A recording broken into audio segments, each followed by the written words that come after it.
him, and we moved here in 1988. Then I realized that there was so much that I had been used to but never thoroughly learned how to do.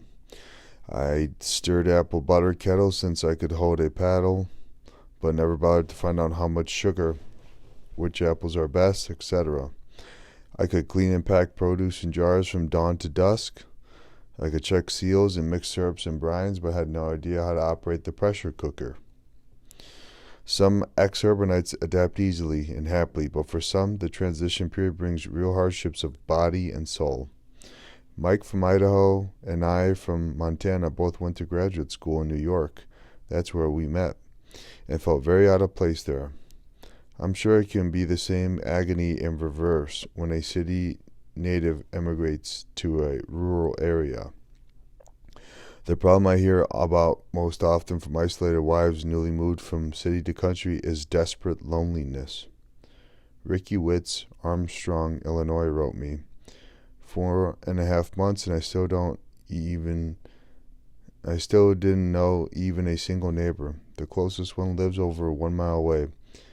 But finally, through a series of coincidences and as a result of prayer, I met a neighbor down the road about 1.5 miles. So I urge you, plead with you, join something.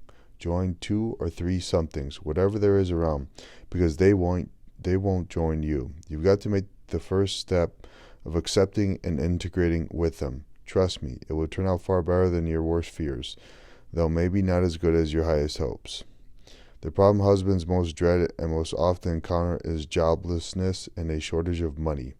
If you give up, it will probably be because of one of those 2 problems, or both. A reader named Darlene wrote me, 2.5 years ago, my husband and I decided to give up a comfortable suburban life, home and job, and move to an island in the Strait of Juan de Fuca, Washington Island. Island living had a lot of pros and cons. Our 4 children, aged 12, 13, 14, 15, loved and feared the place. We were terribly lonely. Meaningful work escaped us. We decided to leave after only 6 months. That's how it is. Some never move to the country at all. Some go but leave after a time. Some go and like it. They put down roots and stay. Books and periodicals for Eden seekers. The best recent entry in this field is How to Find Your Ideal Country Home, a comprehensive guide by Jean Giroux. My favorite feature in this monumental and well-researched book for prospective buyers of real property is its many maps, weather maps, sociology maps, pollution maps, etc. How to Buy Land Cheap by Edward Preston is about buying land from county, federal, state, and city governments. Interesting, but results not guaranteed, as Highland says. Tanstafel. How to Quit the Rat Race Successfully by John F. Edwards is a basic master guide to the decision-making and process involved in relocating to rural land. Moving to the Country by Robert McGill is a collection of what happened then stories of those who made the big move. It follows them from the 1960s to the 1980s and was written by an extension service agent in Missouri. Good Insights, Life After the City, a Harold Smith Guide to Rural Living by Charles Long also covers making the big move. The Eden Seekers Guide by William L. Seavey surveys best states, western counties, small towns, Costa Rica, islands, etc. Interesting, finding and buying your place in the country by Les Scher is a top-notch, thorough, and up-to-date book for the real-world buyers. Surveying Your Land by Charles E. Lawson covers surveys, deeds, and title searches and includes a buyer's checklist. Don Mitchell has written a series of country living books, Moving Up Country about making the move, Living Up Country about being there, and Growing Up Country about raising children there. There are also periodicals for prospective land buyers, but be cautious of the sales pitch.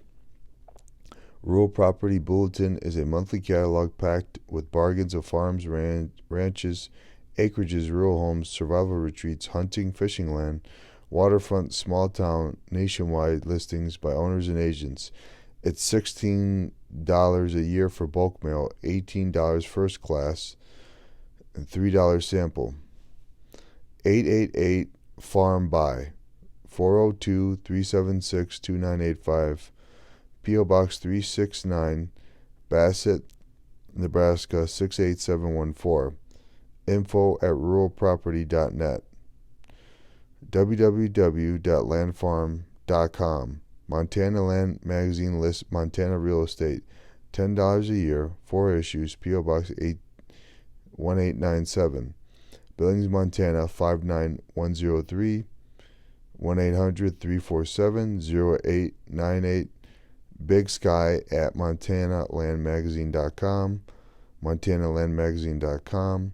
farmandranch.com is a national online hub for farms, ranches, and rural land for sale, and you can refine your search to items such as grazing land, dairy farms, etc. 28615 Interstate 10, Westbourne, Texas 78006. Information at farmandranch.com. farmandranch.com. The Homesteaders. Homesteading has more than one meaning. It used to mean qualifying for free government land because you lived on it, built a house on it, and so on. Now it means living on the land and trying for at least some degree of home production of your needs, especially food. When people who were raised in cities try to accomplish that, I believe it can be every bit as much of a challenge for them as crossing the plains was for our pioneer ancestors. People go to all kinds of places to do their homesteading. The suburbs of their city, the mountains of Appalachia, or the western United States. The northeastern United States, the Midwest, Northern California, Alaska, Canada, Mexico. No matter where you are or go, if you can grow a garden and raise some animals, you're a homesteader and a fortunate human being. The homesteader type. Who are these people? I've been getting to know them for nearly 25 years by reading their wonderful letters. They are young, just graduated, just married, just beginning.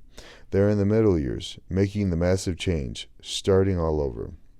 They are elderly, just retiring, free for the first time, and determined to finish their years living their country dream.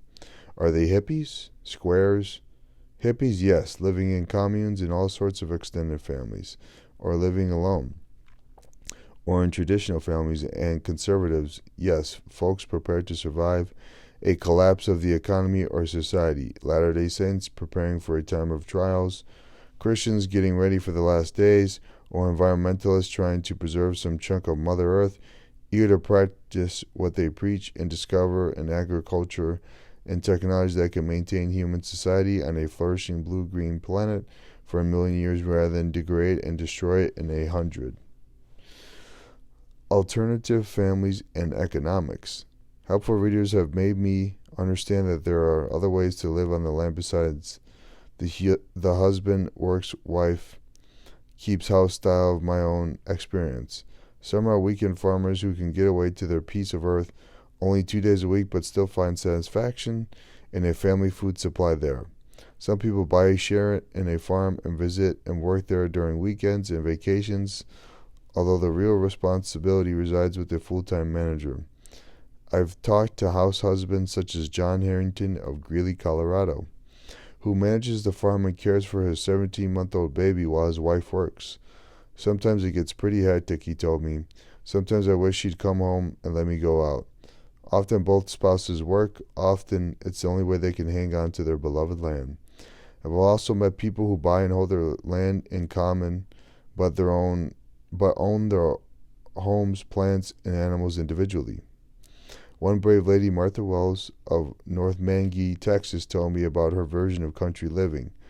Howdy, from Texas. In 1984, I finally moved to the family farm. My husband did not know anything about farm life before moving here, and with his working off the farm, a lot of man things are left to me. I want to let your readers know a woman can do a lot more than she suspects. I knew how to string the hay baler and run the tractor, so guess who gets to do the hay baling each year? After getting tired of having to fix the baler after the men used it, I took over that job. I run commercial Brahma Hereford type cows. When they get penned and warmed, branded, or whatever, I do the penning and separating. Actually crawling in to castrate or give shots, yes. I occasionally lose my nerve and require help. I always assist in the delivery of my brood sows and castrate my own boar pigs also. Meredith Richard wrote from London, UK, there's a sack of wheat in my kitchen. And this first floor flat in London, I grind it into flour. I bake the flour into wonderful wholemeal bread, which is a fraction of the cost of shop bread. We have a growing library of small-holding books, visit agricultural shows on holiday, and peruse lists of small holdings for sale. Meredith and her husband haven't yet been able to buy land, but they have a homestead diet and lifestyle that works in a London apartment. We buy staples in bulk once a year, mostly grain, dried beans, nuts, seeds, and dried fruit. I buy wheat in 25-kilogram sacks and grind it into flour in an Amish-made hand mill, which is possibly the most wonderful piece of hardware in my kitchen. It also grinds beans into bean flour, peas into instant split pea soup, and nuts into nut butters. We buy fresh food in quantity when it is on sale and preserve it ourselves by bottling, freezing, or drying. We try to eat foods that are locally produced and native to Britain, to follow seasonal eating patterns, and to eat plainly, saving feasts for feast days. We make most foods from scratch, such as breads, biscuits, soups, sausages, etc. When we can, we gather wild food in the countryside. We do square-inch gardening, growing herbs and salad vegetables on our windowsills, plus bean sprouts in a mushroom tray. Our experience shows that many of the pleasures and benefits of small holdings are available to anyone, no matter where they are. Commercial farmers. Farmers who earn their living producing agricultural products typically have college degrees in agriculture and highly mechanized and incorporated farms. That's not a sin. Most farms are incorporated, not so much to be tax write-offs as to try to keep the farm and the family at inheritance tax time. The dream is equally meaningful for these people who have long established roots in their land and a proud family tradition of farming. They are always living on the brink, always struggling to do more work than there is time for, to pay more bills than there is money for, to find ways to improve their production and their land. And they are ever conscious that a year or even just an incident of poor management could cause them to lose the farm forever. I am concerned that chemical fertilizer, herbicides, and pesticides upset the local ecology and poison groundwater supplies that all area residents, rural or urban, depend on. I like to see farms progress as rapidly as possible toward non-polluting technologies, but I understand the risk and agony of economically hard-pressed farmers wrestling with the monetary side of those choices. Choosing and buying your land. This book is mainly about how to grow food. To do that, you need access to land, your own or yours to work with. You need at least enough for a garden and maybe also some animals, space for a hen house, and rabbit pens, pasture, and a barn for goats or a cow. You have to think way ahead to get your piece of land. You have to make sacrifices and maybe work 2 jobs to boot, but you could do it if you really want to.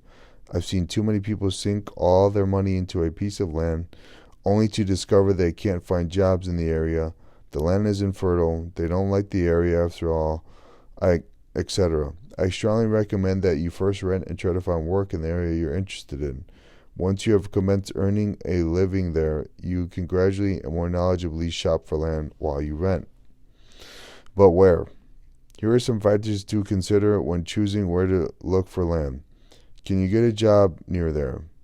Would some kind of special training make it possible for you to earn a living there? Jobs in really rural areas are scarce, and openings go first to local people, and they should. Rural jobs are often highly specialized, such as logging or operating farm equipment. You have to be a skilled mechanic too. If you are city-raised, you don't know anything about these things, and potential employers understand that even better than you. You have to learn your way around, learn where to ask and whom to ask for. You may want to pick a spot near a university or medium-sized town, if that is a place where you'd have a marketable skill. Unless you have a large and dependable private income, stay near a place where you are sure you can find work, probably a city of some size. Can you afford land there? On the other hand, land prices near the cities are high because of the heavy competition for properties, and property taxes are high too. You have to go hundreds of miles from any major metropolitan area to find land at its true agricultural value. An area receiving a flood of immigrants can change its nature very quickly. Certain very scenic and well-publicized areas are attracting so many new residents that the influx is creating problems with sewage disposal and pressure on the school system. Not to mention that whole valley bottoms of fertile land are getting covered with homes. Better to put the house on your untillable hillside and reserve the flat for garden, cropland, or pasture. Land in that sort of too quickly growing area is already expensive and getting more so. If there are frequent land for sale signs and you see new homes left and right, consider looking elsewhere. And if you take a creek timber and a view of a snow-capped mountain range off your list of necessities, you'll get a better price and fewer neighbors. Can you do what you care about there? Do you just want a cottage for vacation getaways, or a full-time place where you'll live year-round, grow food in a good garden, and have a pasture for animals, and a woodlot for firewood? Or do you plan a vacation there now but live there full-time after it's paid for? Do you love fishing and want access to clean trout water, or to a good deer hunting area? Do you want an existing home on the place or the adventure of building your own? Do you want neighbors close or scarce and far away? Do you want store, school, and church close for convenience and economy, or far away for privacy? How much land? A reader named Tom wrote and asked me, how much land do you need for a few cows, hogs, chickens, ducks, etc.? Good question. First of all, figure out the space you need for building driveways and lawns. Then add the space you want for a garden and animals. A half acre. This would allow you to keep a couple hives of bees, plant a fruit orchard, and keep a few grazing animals such as 2 milk goats, 2 wiener pigs, 3 to 12 hens, and some rabbits. If you have water, you could add a few ducks or geese, but your orchard around the perimeter of your land so you can have a permanent grass pasture in the center of it. If you divide up the pasture with the electric fence and rotate at intervals of 3 weeks or less, you can get more out of it.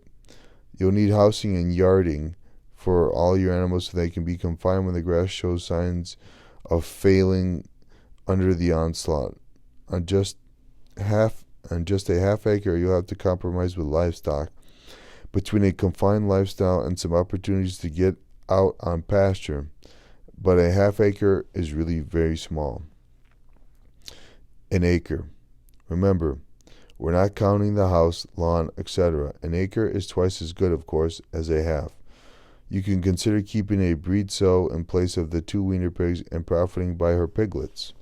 If you hate goat milk, you might keep a small breed of cow instead, although this is still rather small for a cow. You could raise half a dozen goslings, as well as chicken and rabbits. Your animals will be able to get a greater part of their diet from grazing. 2 acres.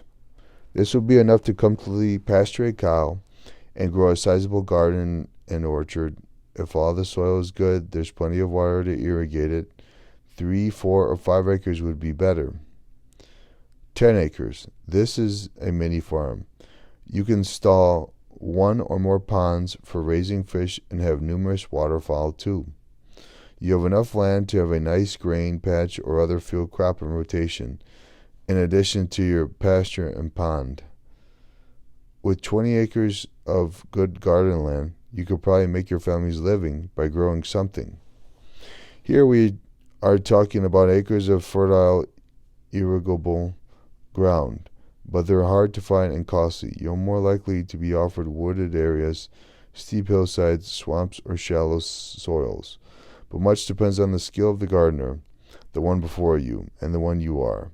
There are people who have made lush garden spots in the Arctic and in the tropics, on salt soil and on bare rock, and in abandoned gravel pits. How do you know if the land is fertile? My friend Frank Rysett is a real estate agent. He's an honest and sincere man. I asked him that, and he asked me, How high is the sagebrush? If the sagebrush was only up to his boot tops, my dad didn't think it was worth plowing. But if it reached up to the horse's belly, he judged, and we could make the land produce. So how deep is this grass? How tall and lush are the trees? Have the berry bushes borne fruit? Consider also that you may be able to increase the production by building up the soil. A soil testing service can be located through your Yellow Pages or country agent. Or you could do it yourself using a purchased kit. Soil chemistry tests tell you in precise technical terminology that land's potential productivity. Buying your land. Land is expensive if it's good for gardening or pasture. Turnover is slow, so you may have to wait for a piece that's in your desired location. If the demand is high, you may have to be ready to leap when your chance does come along. Prices may be high already and higher as time passes. Required down payments may be large. Or sometimes prices and down